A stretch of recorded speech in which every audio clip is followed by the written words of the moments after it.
اللهم اهدنا فيمن هديت. Asalaamu alaikum gbogbo mùtúmù wa. Ṣebí táyé bá ń bàjẹ́ lọ, ìrànlọ́gbọ́n a máa sára ni. Bẹ́ẹ̀ kásìpáyà fìtínà tó jẹ́ tó bá dé tán, àtàbàrà àlítàbàrà oko. Kí wàá lọ́nà àbáyọ? Ali Audatu Ilal Asli. Ká padà sí pilẹ̀. Bó ń ṣe ńlá Muhammad ṣe gbà wá látọ̀dọ̀ ọba Allah. Ìdí àbáre táwọn ìlàrí Ọlọ́run tó kù lórílẹ̀ fi pawọ́pọ̀ gbé àjọ Mùsùlùmí The Muslim Congress TMC kalẹ̀ lórí Alikitabu wa Sunna. Àwọn ètò wa rèé. Teskiyatu Nafsi wá sí ìfẹ̀mímọ́ lọ́sọ̀ọ̀sẹ̀. Afkar àdúrà olóṣooṣù tí lani kúrò nínú làásìgbò ayé. Khuruju fi sabilillah. Ìjáde sójú ọ̀nà Ọlọ́run wá sí ìta gbangba olóṣooṣù. Annual lecture. Bẹ́ẹ̀ Islamic training program ITP ìpàgọ́ ọlọ́dọọdún náà ò gbẹ́yìn. Ṣebí bọ́ọ̀dẹ̀ òdùn bí ìgbẹ́nìlú rí. TMC tún létò ìrànwọ́ fáwọn tó kù díẹ̀ káàtó fún láwùjọ. Congress Guard ètò ìfaralókun eré ìdárayá àtàwọn ilé ẹ̀kọ́ tí múṣemúṣe rẹ̀ dá múṣemúṣe ní díẹ̀ nínú akitiyan The Muslim Congress TMC kìlómítà 129 Adéọjọ́ bus stop Lagos Ibadan Expressway Bolúwàjí Ìbàdàn lólú ilé ẹgbẹ́ TMC wà nípínlẹ̀ Ọ̀yọ́ telephone 07087188288 tàbí 08056169531 TMC intansurullah yansurukum. Alhamdulillahi rabbil alamin wassalatu wassalam ala rasulihil amin Muhammad ibn Abdullah wa ala alihi wa sahbihi ajma'in. Adúpẹ́ fún Ọlọ́run ọba tí ó tún kádàrá ìṣẹ́kù wà di àsìkò yìí. Àbílẹ̀ ọmọkúdà kan kí ó gbọ́ gbogbo kùrùkẹrẹ wa nínú ọdún yìí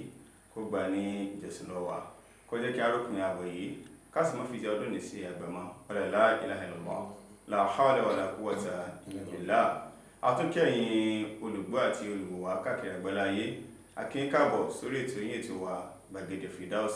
eléyìí tí àjọ mùsùlùmí ẹ̀ka ti ìpínlẹ̀ Ọ̀yọ́ The Muslim Congress TMC tí wọ́n ṣe agbátẹrù lénìí. Àwọn àlejò pàtàkì wọ́n ti wà pẹ̀lú wa tí wọ́n bá ní dá sí ọ̀rọ̀ náà. Bí a bá ń fẹ́ kan bá wà bọ̀ àkọlé gbogbo tí a ń gbé ẹ̀wò fún tọdún ní oní àpè ní Ramadan Shahrul Bisharati wal Amn, yẹni pé Ramadan oṣù ìró ìdùnnú àti ìfọ̀kànbalẹ̀ tó ń ti ààbò. Àmọ́ àkọlé tèmi abala ibi tí ọ̀lọ́ náà ni nítorí ṣe pẹ̀lú jíjẹ àti mímu. Ó la pè ní al-amn al-ghidai min manzur Islam, food security from the Islamic perspective. Bó ní ààbò sì wà lórí ọ̀rọ̀ ìrè oúnjẹ jẹ ní àwùjọ wa. Kí ni àwọn ìlànà tẹ́sìn gbé kalẹ̀ tá fi lè rí eléyìí tá fi lè rí ṣe. Òun náà ni àgbẹ̀wò àwọn tí wọ́n wá kápá ẹ̀ tán kájú ẹ̀ tán mọ̀ nípa eléyìí àwọn náà ni àgbẹ̀ wá fún yín ní èrè. Nínú àwọn dókítà wa láti Department of Agricultural Economics ní LAUTECH ní ìlú Ògbómọ̀ṣọ́ lọ́hùn. Àwọn náà ni àwọn bàbá wa Dr. Miftahuddin Abdulrauf. Ẹ bá ní káwọn rẹ̀ lé. Assalamu alaikum wa rahmatullahi wa barakatuh. Wa alaikum assalam wa rahmatullahi wa barakatuh. Wọ́n àdárin àwọn olórí wa fún àjọ The Muslim Congress TMC àwọn pè wọ́n ní wálí ní ìpínlẹ̀ Ọ̀yọ́ bí àwọn náà pẹ̀lú wọn Engineer Dawood Oladosu. Ẹ bá ní káwọn rẹ̀ lé. Assalamu alaikum wa rahmatullahi wa barakatuh. Wa alaikum assalam wa rahmatullahi wa barakatuh. Kó tó di pé wọ́n bá nìkan lo agbọ́nrin ọ̀rọ̀ náà, ẹ jẹ́ kí a gbọ́ àyọkẹ́ láti inú Al-Qur'an. A'udhu billahi minash shaitanir rajim. Bismillahir rahmanir rahim. Falyanzuril insanu ila ta'amihi. Inna sababna al-ma'a sabba. ثم شققنا الأرض شقا فأنبتنا فيها حبا وعنبا وقضبا وزيتونا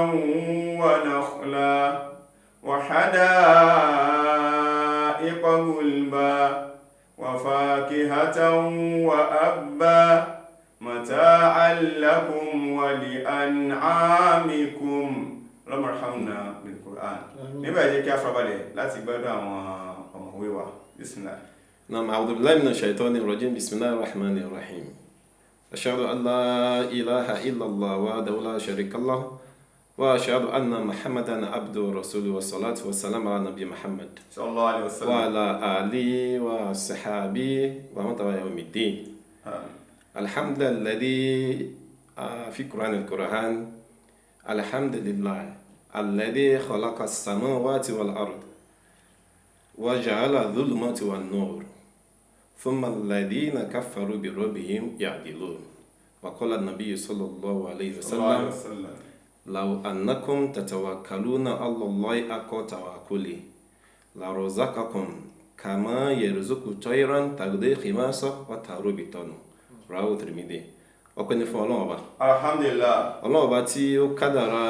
ìṣe Ramadan tọdún yìí kọ́ ló mọ́ ṣe ní àpòkùn Ramadan fún wa. Àmín. A mọ̀ ní Olúwa wa, a jẹ́rìí sí ìkan ṣoṣo ẹ̀, a sì tọrọ kí àti ìkẹ́ fánàbí wa Muhammad sallallahu alaihi wasallam ẹni tọ́lọ́ bá fi ẹ̀sìn rán ní gbogbo agbègbè tó ṣàlàyé ẹ̀ fún wa yékéyéké báyé owó ṣe dá tí sáré owó dá tọ́run owó sì nítumọ̀. Tá lè gbáyé rẹ̀ tá ní fọkànbalẹ̀ ní gbogbo agbègbè. Inú ẹ̀ ní ètò afẹ́ gbéyẹ̀wò lónìí lórí ọ̀rọ̀ ajé àmọ́ ìnífọkànbalẹ̀ lábala yẹn káfojú ẹ̀sìn wò ó. A mọ̀ wípé nílẹ̀ Yorùbá wọ́n ní tí ebi bá ti kúrò nínú ìṣẹ́bùṣe a lè má jẹ a lè má mu ọ̀ranyàn ní lórí ọmọ ẹ̀dẹ́ ènìyàn jíjẹ mímu. Abalẹ̀ eléyìí ni àwùjọ àgbáyé ni wọ́n gbé ìmọ̀ pín àwọn orílẹ̀-èdè lórí òṣì kọ́lọ́mọ́ fòṣì tàwa. Àmín. Wọ́n ń pè ní tọ́wọ́n ní pé poverty òṣì pọ̀ lóríṣiríṣi o ká sọ bíi mẹ́ta torí àsìkò. Ìkan wọ́n ń pè ní relative poverty ìta òṣì káfíwá wéra wa lábala yìí gbogbo ọmọ ìdíyìn ló lòṣì àfọlọ́ọ̀gbà lọ́ba bọ̀rọ̀. Allahu Akbar. Ní Surah Al-Fatir Quran chapter 35 ayah 15 bàdà a'udhu billahi minash shaitanir rajim. Ọlọ́run bá ní ya ayyuhan nas gbogbo ẹ̀yin ọmọ ìdí ènìyàn antum fuqara'u ila Allah olùṣì ní gbogbo yín lọ́dọ̀ èmi Ọlọ́run wallahu huwal ganiyyul hamid. Èmi Ọlọ́run ọba ẹ̀yin ni ọba tó rọrọ̀ tí ń bùkátà sí nǹkankan lọ́dọ̀ ẹnì kankan ọba ọlọ́pẹ́ ni. Ẹ̀yin náà wò lábala yẹn ẹni ó bá lówó ó lè má bímọ olùṣì látara ọmọ ẹni tó bá lówó tó bímọ ó lè má láàfíà olùṣì látara àlàáfíà ó lówó bímọ ó lálàáfíà ń wápò ó lè má rí kó yẹn bẹ́ẹ̀ bẹ́ẹ̀ lọ àǹtọ̀rọ̀dọ̀ Ọlọ́run abala kan ni. Ẹlẹ́ẹ̀kejì generational poverty wípé òṣì ìrandíran nílẹ̀ Yorùbá náà sì máa sọ wípé ìran mẹ́ta kì í tòṣì níjọ́ ni ìran márùn tí ń tòṣì ní ìsìn bàbá olòṣì bàbá olòṣì ó bímọ olòṣì ọmọ náà ti bímọ olòṣì. Kí ló sì fà á níjọ́ wọn rò wípé in tí èèyàn fi máa di ọlọ́rọ̀ tí bí ó fi kú nígbèsè ayé tí ó gbègbèsè ayé rẹ̀ náà gbé ní enabling environment ó wà láyìíká. Ní ìsìn ìmọ̀ ń bẹ ọpọlọ ń bẹ fọmọ Nàìjíríà òṣìṣẹ́ ń ta wá ìyẹn nìyẹn. Èyí tá a fẹ́ mú wá lábala olóúnjẹ yìí òun wá ní àgbáyé wá ń lò tí wọ́n fi ń pín lórí òṣì ìyẹn láàjẹ́ àmọ́ ń pè ní absolute poverty. Ìyẹn ni bí kéèyàn jẹ tàárọ̀ kó tiẹ̀ mọ́ níbi yẹn lé pé ibo tọ̀sán talẹ́ tọ̀la tọ̀tún ló ti wá òṣì pọnranpọ́n. Wọ́n wá ń sa àwọn èèyàn láàkí gbogbo ìlú lórí òjòrí wọn òun percentage o ipe ok America ni Russia ni France ni Nigeria ni Ghana ni Saudi Arabia ni wọ́n wọ olùṣì ní abala àìlèjẹ àìlèmu tí ò sí ìrètí kan wọ́n wá mọ́ ní kọ̀ọ̀kan. Nigeria ló wá pọ̀ jù nígbà àkọ́kọ́ ní February 2018 wọ́n kà wá lórí òjòrí gẹ́gẹ́ bí ìka tiwọn wọ́n ní 89 million Nigerians àpòpọ̀. India tó jẹ́ 1.3 billion káfíwé àtàjẹ́ 200 million wọ́n wá ka 70.6 million ẹ̀wò 70 sí 89 ṣẹ̀gbúṣì yẹn pọ̀. Ṣùgbọ́n ṣó ẹ̀ka tó ṣe ṣó ẹ̀ka mọ́ lè jẹ́ káwọn lè mú ìlú dáadáa lu Nàìjíríà ká jára mẹ́sìn ká gbọ́n tọ́lọ́ ọba tó tíṣẹ́ ẹ̀ sọ kó ṣe oúnjẹ ilé kún gbèsè ayé àtàwọn òṣèmí nínú ìmọ̀ agriculture tí wọ́n bá pín Nàìjíríà sí mẹ́ta ìdá mẹ́ta 75% Nàìjíríà ní tẹ́ bá kìbọ̀ níbẹ̀ yòówù àwọn olómi ò ní tó kó lómi ò ní ìdá mẹ́wàá àwa ní 75 fàpèjúwe ní Áfíríkà yìí ẹni tí ń ṣe ráìsì tó pọ̀ jù bá a ṣe ń gbé ráìsì wọlé tó náà tẹ́pà náà là ń gbé jù wọlé lágbàáyé number 1 rice producer in Africa Nigeria ni tábà wá fẹ́ wò lágbàáyé number 1 cassava production tí wọ́n producers in the world Nigeria number 1 kò sí àwà lẹ́yìn tí wọ́n bá kó 100% 20% ẹ̀gẹ́ tí ń jáde ní gbogbo ayé Nigeria ló ti wá. Tábà wo sọ́gàn bóyá jírò àpinnu wọn ń pè lẹ́yìn Amẹ́ríkà Nigeria number 2 ó túmọ̀ sí pé kò yẹ kí ó ṣe bí ó ta wà ilẹ̀ ń bẹ níta bá kìbọlẹ̀ ń bẹ ní owó ṣùgbọ́n kí ló dé tábà ń sọ wípé ìfọkànbalẹ̀ food security lórí oúnjẹ tàbí ká wò ní abala mi food insecurity àìní tó lórí ajé àmọ́ ìmọ̀ ìjìnlẹ̀ tó dé òní wọ́n pín sí 5 àkọ́kọ́ wọ́n ní food availability, oúnjẹ tá a fẹ́ jẹ ṣàpèsè àkọ́kọ́ ni lórí ìpèsè oúnjẹ yẹn in tó wá kó sínú pọ̀ ó kó sínú ṣé àwọn àgbẹ̀ tí ń bẹ lóko yìí àbí nígboro náà wọ́n sì wá tí wọ́n ń dákú wọn bá in tí wọ́n fi gbogbo yẹn ṣe wọ́n rí lójú ó fi jáde nínú rẹ̀ a máa sọ níwájú sí. ẹlẹ́ẹ̀kejì tá a bá pèsè oúnjẹ yẹn bó lójú ó ṣe dọ́dọ̀ àwọn tó fẹ́ jẹun nígboro ibi tí wọ́n bá wà, ìyẹn náà pè ní food accessibility. ó jẹ́ lẹ́ẹ̀kejì. oúnjẹ ń bẹ lóko àmọ́ kò lè dé gboro, kò sóúnjẹ náà nìyẹn, food insecurity náà nìyẹn, oúnjẹ àmọ́ ṣòfò. ẹlẹ́ẹ̀kẹta wọ́n ṣe lóko oúnjẹ délé ṣàwárà lérò owó tá a fi rà, ìyẹn náà pè ní food affordability. ṣé owó tí ń bẹ lọ́wọ́ wa tó rà, ṣé nígbà tí minimum wage tí ò rà bá gírẹ́sì méjì, ìyá bàbá ọmọ 5 ọmọ 6 nígbà owó fi ná tán ṣáà lè ra affordability ni. ẹlẹ́ẹ̀kẹrin wá ní food stability, wípé kẹ́ẹ̀tọ́dọ̀ sọ pé orílẹ̀-èdè kan ó ní ìfọ̀kànbalẹ̀ lórí oúnjẹ, wọ́n ní yóò ní oúnjẹ tí ó gbé lọ́dún 5 years. kò ṣe kó jẹ́ pọ̀ lọ́dún yìí o, ọdún tí ń bọ̀ kò sóúnjẹ mọ́, àwọn wà food secure, ọkàn wọn ò balẹ̀ lórí oúnjẹ. ẹlẹ́ẹ̀kan tó wá parí wọ́n ní food utilization, kí èèyàn jẹ́ kó bára mu. ẹlòmíì ó jẹ lálẹ́, ó jẹ lọ́sàn-án, ó jẹ lálẹ́, kò sí lálàáfíà, tó dé pé kó jẹ bà láàárọ̀, kó mu gàrí lọ́sàn-án, kó tún jẹ kúlíkúlí lálẹ́, bí sáà ṣe ń jẹ ní wọ́n ń pè nǹkan ní hidden poverty, òṣì tó fara pamọ́. ń jẹun ṣùgbọ́n kò bára jẹ, in tí ó yẹ kó jẹ tárófì lálàáfíà kò sí. èso yóò láyé Nàìjíríà, èso yóò láyé ń jẹ lọ́dọ̀ àwọn tí ń jẹ oúnjẹ gidi, wọ́n á ní first course, wọ́n kọ́ jẹ àwọn èso náà, wọ́n á ní second course, wọ́n á jẹun gidi, wọ́n á ní third course, wọ́n á jẹ dessert. oúnjẹ nìyẹn àwọn olórí ìdàbò ló ṣe rí. táwa ní káwá wò, ó kàn jọba, ó kàn aráàlú, bẹ́ẹ̀ sì wá ṣe gbé kalẹ̀. ìlú máa ní olórí tó lórí ó sì ṣe ojúṣe tó yẹ kó ṣe. tá a bá ní kí wọ́n jẹ́ kó oúnjẹ wà táwọn aráàlú ó lè jẹun, ìjọba ó ṣojúṣe bẹ́ẹ̀ ṣe làbọ̀ wọn lọ́rùn, ebi wọ́n ń gbowó orí. nínú ẹ̀sìn wa wọ́n máa gba zaka, wọ́n gba jizya, wọ́n gba ọgbẹ́. owó orí tá à ń san ṣé wọ́n ń lò lórí nǹkan tó yẹ kí wọ́n lò fún, ló fi jẹ́ ọ̀ranyàn nínú ẹ̀sìn wa kéèyàn san owó tí zaka bá ti wọ̀. gẹ́gẹ́ bí àjọ zaka ṣe máa fi ń tó wa ló ti fẹ́ bí 1.45 million naira nísìn téèyàn yọ tí ń ṣe tó yẹ kó fi ṣe. àgbẹ̀ náà rówó lò, wọ́n lè bọ́ sọ́jà ara èso àbí àwọn nǹkan tí wọ́n gbìn tó ń jó fi wà nílùú nígbà tó bá yá. lábala yẹn wá ní wọ́n ní à ń pọ̀ Nàìjíríà, the most populated black country in the world. àwa la pọ̀ jù, Nàìjíríà wà yìí, ibẹ̀ ni àwọn èèyàn pọ̀ sí jù. tẹ́ bá wíyàn dúdú 5 kan náà gbọ́dọ̀ jẹ́ ọmọ Nàìjíríà. bá a ṣe wá ń dàgbà sókè ní pípọ̀ sí, ìṣe oúnjẹ wa ń kéré sí. ní jọ̀hún bá wa sí wa kéékèèké máa ní pé wọ́n ní kò ságbẹ̀ mọ́ lóko, àrò oko ti darí wálé, kò sẹ́ni tó fẹ́ gbóko dì sí. kódà tíṣà tí wọ́n gbé ṣàrò oko yóò ní òun fẹ́ lọ fún ọdún kan náà ni, tó ló bá dàn kò síná kò sómi, kódà kò lè pẹ́ ara alẹ́ yọmọ gun kíká ní àwọn ìlú gidi. àwọn owó tí ẹ̀sìn nìkan gbà lọ́wọ́ wa àwọn tó wọ́n fi ń ṣe nìyẹn. nǹkan àlùmọ́nì, infrastructure facilities ó gbọ́dọ̀ wà nínú àwọn bíbá. yàtọ̀ sí yẹn, ìmọ̀ ìjìnlẹ̀ wa fi yé wa nínú àwọn wádìí tá a ṣe, òun náà ni pé wọ́n ní 30%, ìdá kan nínú 3 àwọn àgbẹ̀ tí ń bẹ lóko ogbó tí ń pa wọ́n. àwọn ọ̀dọ́ òsì fẹ́ lóko kò sí ní Nàìjíríà bá ṣe wà lónìí. ẹni tó bá jẹ́ onídọ́kítọ̀ yóò fẹ́ kọ́ mọ̀ di dọ́kítọ̀, ẹni tó bá jẹ́ nọ́ọ̀sì yóò fẹ́ kọ́ mọ̀ di nọ́ọ̀sì, ẹni tó bá jẹ́ economist yóò fẹ́ kọ́ mọ̀ di economist, ẹni tó bá jẹ́ engineer yóò fẹ́ kọ́ mọ̀ di engineer. ṣùgbọ́n ta ni àgbẹ̀ tó fẹ́ kọ́ mọ̀ ẹ́ dàgbẹ̀? nínú ọ̀rọ̀ wa ní Yorùbá wọn ní téèyàn bá léèyàn òrùkù tí ó fi kọ́lé yọ bẹ̀rẹ̀ wọlé ọ̀hún. kò sì rí bẹ́ẹ̀, torí ojú ká máa fọkọ́ àtàdá orúkọ là ń wò. ayé sì ti kọjá báyìí, ọkọ mi lẹ́yìn fẹ́ ro. wọ́n wá ní Ọlọ́run bá tó dá wa kápọ̀, ó fún wa ní làákàyè tá a fi lè máa bá ìgbà àtàsìkò wa yìí. ló fi mú un tí Atos Lewis tó kọ́kọ́ sọ táwọn yóò fi kó padà sí lẹ́nu. ó ní à ń dàgbàsókè ńlera wọn bá, àmọ́ oúnjẹ tá à ń ṣe ní wọ́n á ń bọ̀ kínkínkín, ẹjẹ́ á máa pa àwọn èèyàn káyé lè tó gbé o, wọ́n á dáhùn sínú ìlú, wọ́n dogun lẹ̀. ṣùgbọ́n ti gbàgbé pé ọpọlọ àwọn ọmọ àsìn yàtọ̀ sọpọlọ jọ̀hún. wọ́n wò pé mélòó gbogbo wa iye wa yìí ẹjẹ́ á ṣe mọ́ tòdí òní ní ọ̀rọ̀ tractor fi dé. tractorization ní Nàìjíríà machine ta ní ó kéré jọjọ wọ́n sì ní tractor kan bá fẹ́ ṣiṣẹ́ lójúmọ́ ó kéré jù ṣe 5 hectares ìyẹn ni pé éékà bíi mẹ́tàlá mélòó wá ní àgbẹ̀ fẹ́ ro lóṣù kan tí ó fi wá ṣe oúnjẹ tí ó tó wá jẹ tí ó tó wá mú abala food availability ni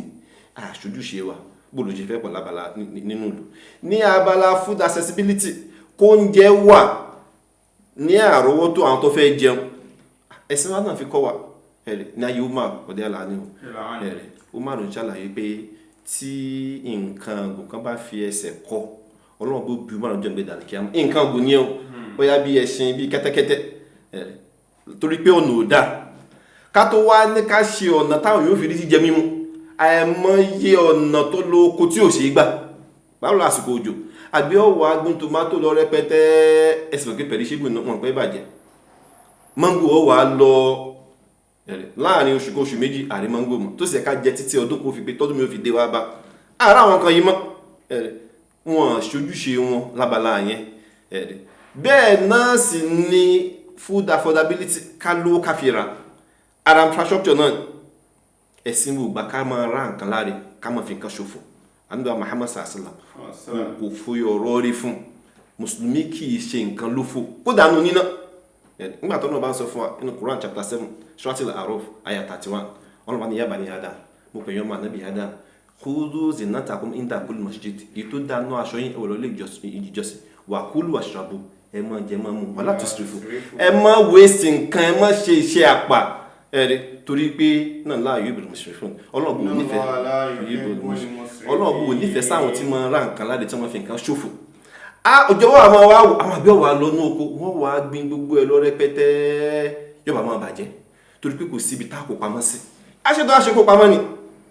nínú ìmọ̀ Greek tó sọ fún nípa wọ́n ní a grain preserved is a grain produce fàpèjú àgbẹ̀gbẹ̀ méjì lọ́dún yìí ọwọ́ ata kan ó ṣe kan lófo ọdún tí tó bọ̀ tún gbé méjì ó ta kan ó ṣe kan lófo wọ́n ní kò ṣe fẹ́ kan gbé méjì lọ́dún yìí kó ta kan kó fi kan pamọ́ kó wá fọdún kan ẹ̀ sinmi ó fọdún kan ẹ̀ sọ pé ìkọ̀ọ̀kan náà kíkún ní ta mẹ́ ṣùgbọ́n ní ìsàwọn alápọ̀ ìtẹ́bí ń pa wáyé oúnjẹ sì ló pọ̀ ńlẹ̀ yìí àti kó pamọ́ nínú ìyẹn ìmọ̀ wa fi yé wa wípé àgbọ̀dọ̀ gbàgbọ́ sí láàyè ẹ̀sìn wo gbà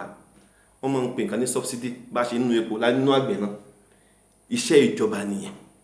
ìjọba ni ó mú input subsidy wá pé tó àgbẹ̀ nǹkan kó tẹ́ ṣe yí o nǹkan tẹ́ fi ṣe o fertilizer ni o wọn náà ń gbé fertilizer fáwọn àgbẹ̀ ìwọ́n àtàbá dégbẹ́ ẹni tí ò nílò ẹ̀kan òun náà ní ra fertilizer àbòsí ni yàtọ̀ sí yẹn price subsidy káti ẹ̀ ní pé àwọn èèyàn ń parọ́ kó wọn lóko tí wọ́n sì lóko ẹni tó bá ní tí ó tà nígbà tí nǹkan kó bá lulẹ̀ ó yẹ kí wọ́n ta pẹ̀rẹ̀ tomato kan nísìn bẹ́yà 500 naira tí nǹkan bá lulẹ̀ wọ́n máa ta ní 100 naira 50 naira àbí wọ́n máa ta dànù ìgbà yẹn àgbẹ̀ ń wá láàánú kó lè bá àròkọ dá lọ́dún tí ń bọ̀ ìgbà yẹn ìjọba wà á dé pé price dé in tí wọ́n fi ń rà ní 200 naira lọ́wọ́ yín yẹn èmi ìjọba ó rà ní 500 naira ṣe ìpinnu àgbẹ̀ odò price subsidy yẹn ìjọba ni ó wà kó pamọ́ nígbà tí ò bá wá sóúnjẹ mọ́ láàánú tẹ́bí ń para àlú ìjọba wà gbé tí wọ́n jáde nígbà tápẹ̀lẹ̀ kan bá jẹ́ 1000 ìjọba nípa 500 lè ní kúkú rà mo sì tọ́jú ẹ̀ fún 100 naira ẹ̀yin aráàlú ẹ̀ mọ̀ra ní 700 naira ṣe ìgbé tí wọ́n ta 1000 nígboro táà ní 700 lọ́dọ̀ ìjọba price subsidy nìyẹn oúnjẹ ó tó wa ojúṣe ni bẹ́ẹ̀ náà sì ní kó oúnjẹ kó ṣẹ́kù tá a bá lọ ka Suratul Yusuf Quran chapter 12 ọ̀rọ̀ pọ̀ mbẹ́ nígbà tí ọba ìlú yẹn lálẹ́ olórí ilé-èdè wípé oúnjẹ ọ̀pọ̀ fún bí ọdún méje ìyẹn òun fún bí ọdún méje tí ànábì Yusuf bá tú kìíní yẹn kí ni ànábì Yusuf sọ ó ní ẹ fi mí ṣe olórí mo tó fọkànbalẹ̀ sí ẹ fi mí jẹ minister of agriculture yìí ń bá yín mójútó ìní ṣàbòsí mbẹ nígbà tí ò wá sóúnjẹ mọ́ oúnjẹ bẹ̀rẹ̀ sí ní wà láàánú kí ni wọ́n ṣe wọ́n kó pamọ́ ni ẹ̀sìn wa gbà láàyè wọ́n fẹ́ ká mójútó bẹ́ẹ̀ wá ní food utilization a ní ká jẹ ká mu ká bára jẹ nígbà tí a fẹ́ bẹ̀rẹ̀ ètò wọ́n ka Quran chapter 80 fún wa Suratul Abasa aya 24 dé aya 32 tọ́lọ́run bá ń sọ ìṣe Ọlọ́run ipe òun Ọlọ́run bá ọba lékè ọlá ó ní ẹ ronú sí ẹ̀yin ọmọ ẹ̀dẹ́ ènìyàn ẹ ronú sí nǹkan tẹ́ ń jẹ falyanzur insanu ila ta'amihi ṣé ẹ ronú sí nǹkan tẹ́ ń kíbẹ̀ ọ̀nà yìí anna sababna al-ma'a sabba ṣé bí mi Ọlọ́run bá ní mò ń sọ̀rọ̀ kalẹ̀ láti sánmọ̀ wá a sì mọ̀ yí pé sánmọ̀ àti ilẹ̀ wọn so mọ́ra wọn ni oòrùn àtòṣùpá gbogbo ẹ̀ ló nípa ṣe ń gbèsè ayé wa Ọlọ́run bá sọ ní control gbogbo ẹ̀ lọ́wọ́ Ọlọ́run bá lẹ́mi ni mò ń sọ̀rọ̀ láti sánmà torí tí ò bá sórí kò sóúnjẹ wọ́n ní wàhálà ń tàgbẹ̀ Ọlọ́run bá ní jésù ọ̀tá ẹbẹ́ yóò gbìn kí ni ó di ó jáde Allah fún mọ́ṣàkọ́kùnà àwùdọ̀ ṣàpá máa wá fọ ilẹ̀ pẹ́pẹ́pẹ́pẹ́ tẹ́ bá rí igi tó tóbi jù lágbàáyé wọ́n ló tó 3,000 metric tons igi yẹn tóbi gan ṣùgbọ́n wọn ní ó ti bẹ̀rẹ̀ èso kékeré lábẹ́ ilẹ̀ tí ó lè dá jáde fún rẹ̀ Ọlọ́run bá ní ó jẹ́ kílẹ̀ fọ́ká fún tí nǹkan yóò fi wá jáde tí ó wá di nǹkan tó wù fún yín Ọlọ́run bá bẹ̀rẹ̀ sí ní ka gbogbo orun oníṣiríṣi oúnjẹ èyí tó jẹ́ carbohydrate Ọlọ́run ká àwọn ìnábà àwọn grains وزيتونا ونخلا وحدائق غلبا وفاكهة وأبا متاعا لكم ولأنعامكم gbogbo ìran oúnjẹ pátá tí àwọn oní nutritionist tí wọ́n lọ kọ́ ní university wọn gba professor rẹ̀ lórí Ọlọ́run bá bẹ̀rẹ̀ sí ní kanú ayá ẹ̀ ìran carbohydrate ó wà ń bẹ̀ tó máa sọ pé wọ́n ka carbohydrate wọ́n máa ka grains àwọn grains tó bá jẹ́ pé bí ẹ̀wà bí àgbàdo àwọn nǹkan kéékèèké kan tó bá jẹ́ pé carbohydrate ni wọ́n kó sínú a mọ̀ pé wọ́n ní grains tó bá jẹ́ pé protein wọ́n kó sínú a mọ̀ pé wọ́n ní legumes bí wọ́n ti wá ṣe mọ̀ lórí yẹn wá nìyẹn lára àwọn èso yìí náà wá ní òróró tó ń jẹ́ látẹ̀rẹ̀ fat and oil wọ́n ní protein carbohydrate fat and oil vitamin minerals water ibi tí wọ́n kálẹ̀ náà fún wa ni Ọlọ́run bá ní òjò kan náà ní ṣe gbogbo ẹ̀ àti pineapple tó dùn àtẹ̀wúrò tó korò òjò kan náà ni ṣùgbọ́n gbogbo ẹ̀ náà ni ara yín bùkátà sílẹ̀ fi ní ma ní ìdínàǹgà tẹ́ ń jẹ tí ò wá hàn lára yín ìdínàǹgà nìyẹn Ọlọ́run bá ní mo kó gbogbo ẹ̀ fún náà ni màtáhàn lákùn fáǹfààní yìí nìkẹ́ lè bára jẹ́ ni àtàwọn ẹran tẹ́ ń sìn wọ́n ní tàbá tó kù nínú plant